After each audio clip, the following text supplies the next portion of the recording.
Xaricə köçmək, orada yeni bir həyat qurmaq və ya beynəlxalq bir şirkətdə karyera pillələrini addımlamaq. Bu, bir çoxumuzun ən böyük xəyalıdır. Amma bu xəyalla aramızda aşılmaz bir divar varmış kimi görünür. Dil bariyeri. Bilirəm, çoxunuzun ağlından eyni suallar keçir. Dili mükəmməl bilmədən məni orada kim işə götürər? Küçədə və ya mağazada insanlarla necə anlaşaram? Dil bilməmək məni ikinci dərəcəli insan edərmi? Bu gün bu sualların cavabı 10 il əvvəlkindən tam fərqlidir. Çünki biz artıq sadəcə lüğətlərin yox, süni intellektin və sürətli texnologiyanın dövründə yaşayırıq. Gəlin dürüst olaq. 2026-cı ildəyik. Əgər bu gün cibinizdə smartfon varsa, dünyanın istənilən ölkəsində ac qalmağınız və ya yolunuzu itirməyiniz artıq texniki olaraq qeyri-mümkündür. Artıq bu gün bir çox sistemlər sadəcə mətni yox, real vaxtdakı danışığı da tərcümə edə bilir. Hətta kameranızı küçədəki bir mətnə və ya restorandakı menyuya tutduğunuz anda süni intellekt onu sizin öz ana dilinizə tərcümə edə bilir. Bu reallıq isə bizə bir şeyi pıçıldayır. Artıq dili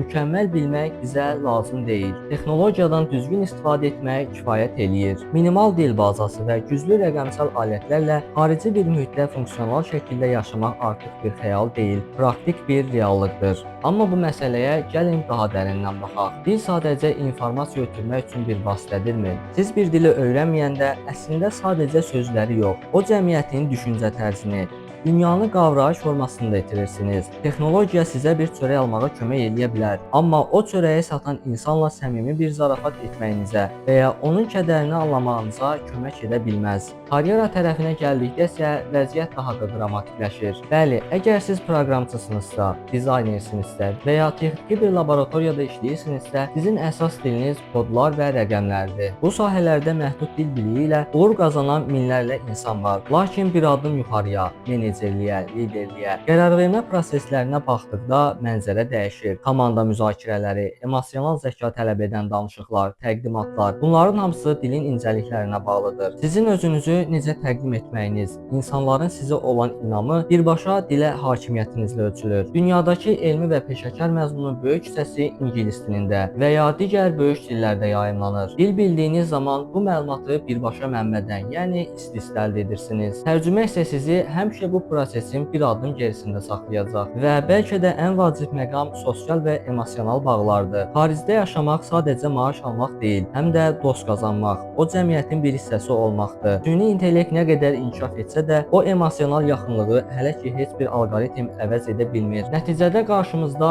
iki yol var. Bir tərəfdə texnologiyanın bizə bəxş etdiyi rahatlıq, digər tərəfdə isə dilin açdığı imkanlar və dərin münasibətlər dünyası. Bəlkə də gələcəkdə dil öyrənmək məcburiyyət deyil, sadəcə hobi olacaq. Amma hələlik seçim sizindir. Əgər sabah sizə xaricdən xəyalınızdakı iş təklifi olsa, amma dilini bilməsəniz, sadəcə telefonunuza güvənib o ölkəyə gedərdinizmi? Yoxsa dil bilmədən getmək korkorana addım atmaqdır deyirsiniz? Gəldik videonun sonuna. Videonu bəyəndinizsə bəyənməyi və bu kimi videoların davamını görmək istəyirsinizsə kanala abunə olmağı unutmayın. Növbəti videolarda görüşənədək.